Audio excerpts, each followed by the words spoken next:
सीताफळ या कमी खर्चात, कमी पाण्यात तसंच प्रतिकूल परिस्थितीत येणाऱ्या पिकाची लागवड अनेक शेतकरी करू लागलेत. चेतन गोरे या सांगलीतील उद्योजक शेतकऱ्यांना आपल्या बेळंकी गावातल्या शेतात 4 एकरावर सीताफळाची लागवड केली आहे. सध्या सीताफळ काढणीचा हंगाम सुरू आहे. यापासून त्यांना एकरी किमान 1.5 ते पावणे 2 लाखांचा नफा हाती येण्याची अपेक्षा आहे. आज आपण गोरे यांच्या सीताफळ शेतीची यशोगाथा जाणून घेण्यासाठी सांगली जिल्ह्यात जाणार आहोत.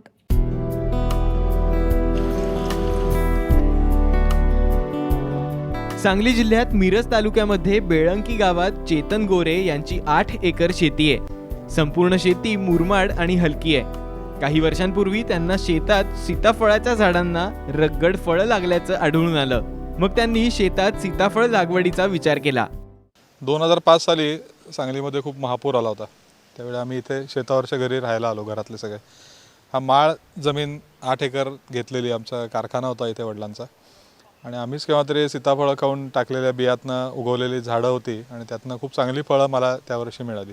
त्या झाडांची आम्ही कधी काही काळजी केली नव्हती, त्याला काही खत पाणी घातलं नव्हतं, पण तरी पण त्याला एवढी चांगली फळं येत आहेत. मग हेच पीक म्हणून लावावं असं मी त्यावेळी विचार केला आणि याची सीताफळाची माहिती गोळा करायला सुरू केली.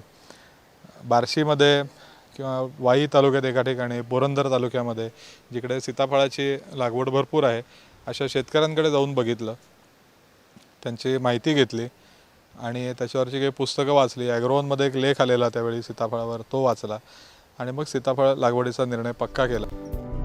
सीताफळ लागवडीपूर्वी त्यांनी अनेक शेतकऱ्यांकडील पिकाची पाहणी केली, तज्ज्ञांकडून मार्गदर्शन घेतलं. दैनिक ॲग्रोवनमधील लेखातून मोठं मार्गदर्शन मिळालं. त्यांनी 10 फूट बाय 10 फूट अंतरावर खड्डे पाडून सीताफळाची लागवड केली.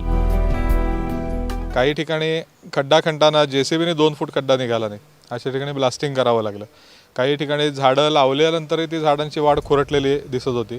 मग आम्हाला लक्षात आलं की त्याची मुळी वाढत नाही आहे, ती दगडाला तटून परत आत वळते आहे. तोपर्यंत झाडं लावलेली, मग 2 झाडांच्या मध्ये JCB घालता येत नव्हता. मग आम्ही ब्रेकर विकत घेतला, कॉन्क्रीट ब्रेकिंग करता जो असतो, आणि त्या ब्रेकरनी दगडं काढून मी आणि आमच्या सगळ्या टीमने आम्ही इथं सीताफळ लागवडीचा प्रयोग केला. आंध्र प्रदेशातल्या बाळानगर या वाणाच्या सीताफळ रोपांची त्यांनी लागवडीसाठी निवड केली. 4 एकरात त्यांनी 1500 झाडांची लागवड केली आहे. या जातीची सीताफळं आकारानं मोठी असतात, तसंच बियांची संख्या कमी आणि गराचं प्रमाण जास्त असतं. तेव्हा बऱ्याचशा शेतकऱ्यांकडे बघितलं की 14 बाय 7 किंवा 12 बाय 8 अशा पद्धतीने सीताफळाची लागवड केली आहे.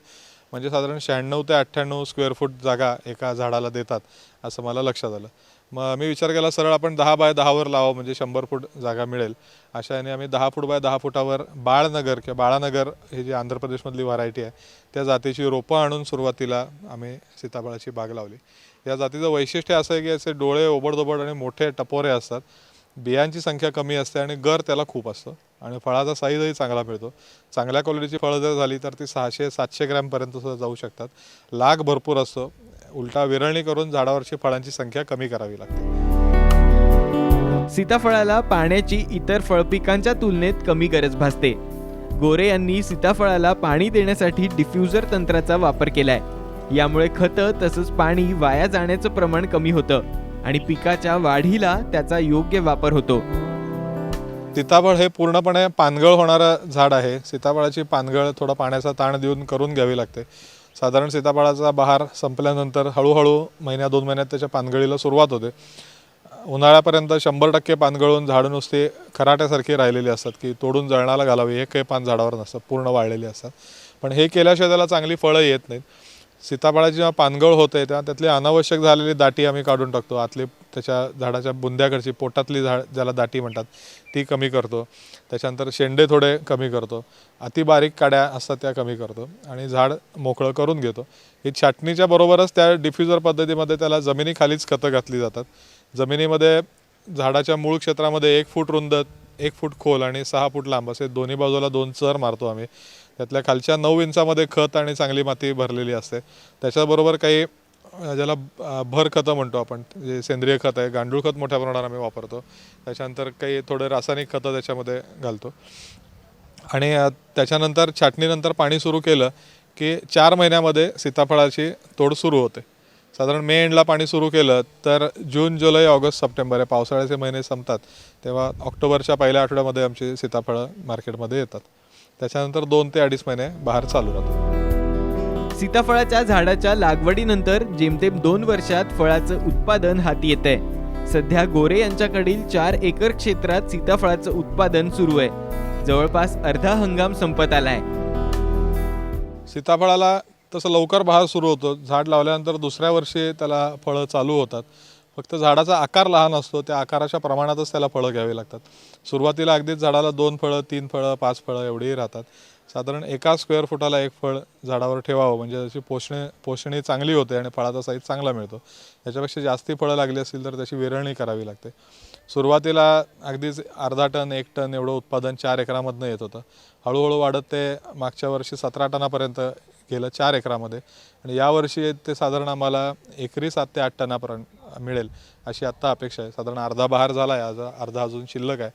तरी पण आम्हाला एक 30 टन 35 टन साधारण उत्पादन यावर्षी मिळेल असं वाटतंय. याची जी काढणी आहे ती आठवड्यात 3 वेळेला आम्ही करतो. जेव्हा सांगलीच्या विष्णू फळ मार्केटमध्ये हा सगळा माल आम्ही क्रेटमध्ये भरून पाठवतो. पॅकिंग करता इथे गवत किंवा झाडाची पानं शेतावर उपलब्ध असतात, ती वापरली जातात. आदल्या दिवशी संध्याकाळीपर्यंत फळं काढून ती दुसऱ्या दिवशी पहाटे मार्केटला पाठवली जातात. दुसऱ्या दिवशी पहाटे त्याची सकाळच्या मार्केटमध्ये विक्री होते. गोरे यांच्या शेतात प्रत्येक झाडावर किमान 60 ते 100 वजनदार फळं लगडली आहेत. त्यांच्याकडं एकरी 450 झाडं आहेत. 4 एकरात त्यांना अंदाजे 28 ते 30 टन सीताफळ उत्पादन अपेक्षित आहे.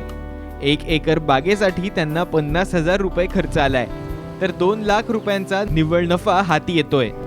जसं मी म्हटलं, फवारणी, बुरशीनाशक, कीटकनाशक याचे खर्च फार कमी आहेत. तसा त्याला फार खर्चिक पीक नाही आहे. सीताफळ स्वतःच कडू आहे, त्यामुळे त्याला जनावरंसुद्धा तोंड लावत नाहीत. राखणीचाही खर्च त्याला कमी आहे. तरी पण साधारण एकरी 40 ते 60,000 रुपये त्याचा खर्च होतो. याच्यामध्ये छाटणीपासूनचे सगळे फळ तोडणीपर्यंत, वाहतुकीपर्यंतचे खर्च इन्क्लूड आहेत. आणि एकरी उत्पादन मागच्या वर्षीपर्यंत तरी आम्हाला एकरी 1.5 लाखापर्यंत मिळत होतं. यावर्षी ते 2-2.5 लाखापर्यंत एकरी जाईल असा अंदाज आहे. गोरे यांनी शेतातल्या नियोजनासाठी 4 मजूर ठेवलेत.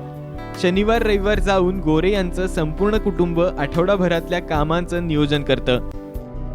2007 साली इथे सीताफळ बाग लावली आणि तेव्हापासून आम्ही रेग्युलरली इथे एव्हरी संडे इकडे येतो आणि त्या पूर्ण आठवड्याचं नियोजन करतो आणि पुढच्या आठवड्यात आम्ही येऊन ते झालेली कामं बघतो.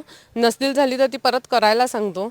आणि अशा प्रकारे ही बाग आत्ता तरी फुलवली आहे आणि अजून ह्याच्यात खूप काही करायचं आहे आम्हाला, आणि करू आम्ही ते नक्की.